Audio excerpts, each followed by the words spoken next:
I didn't do this because because I'm a filmmaker. I did it because I want to know more about how he thinks. If you're a complete layman and not an architectural specialist, what's so hot about Frank Gehry? What's all the fuss about? Some of my colleagues, they think of architecture in a hermetic way. If you do this with it, it ain't architecture anymore. It wasn't a passion of mine in any way. And I could never, I mean, it's like having a tin ear, I have to admit. When I went to Bilbao, I didn't know what to expect, and I was just floored by it. And I've known Frank for a long, long time, and I couldn't understand how that subject, how that building came out of a person that I knew. It just seemed otherworldly to me in some way. Everything has been done before in some way or another. The only thing that changes is technology.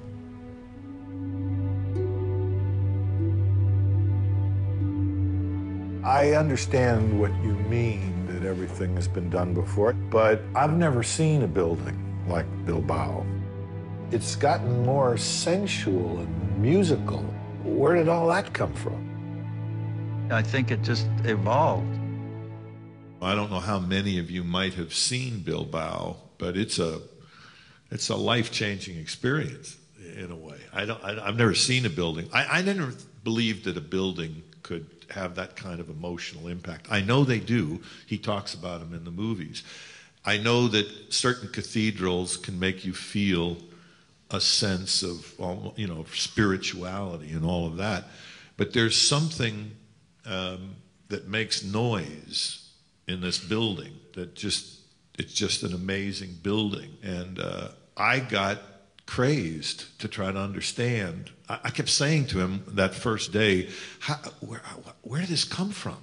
I kept thinking that Don Quixote got stoned and made this building. That's what it looked like to me. This is like a dream of a crazy dream of a building. It's not a real building. It's a dream of a building in some way. When I first met Sidney, I didn't have a very high regard for the film industry. I thought, well, those guys are, you know, that's not about anything. And then I talked to him a while from my holier-than-thou attitude, I remember. And he set me straight about how you pursue art within the confines of an economic culture and shark-infested waters that he has to play in. He was able to make some beautiful films that I call very high art, in my opinion. And so that fascinated me about him and his work and how he deals with it and dealt with it, because developers in the construction industry are very similar to the movie industry, probably a little more gentlemanly than what he's used to, but it is similar. And so I learned a lot from him over the years about that, and it made me humble pie about what people in the movie industry did, especially him.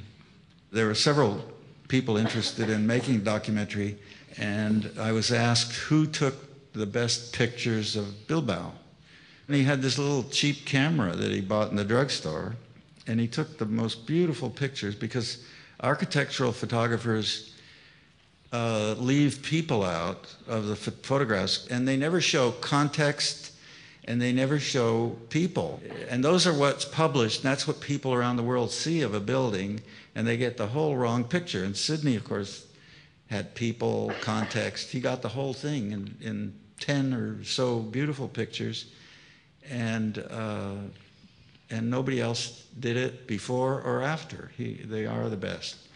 And so I just said, well, this friend of mine took those pictures, and then they poached on him to do the film. And that curve leads right into it. All right, now let me just shoot that curve. That little camera that I had was what you would take pictures of your kid's graduation with. It's not a professional camera even.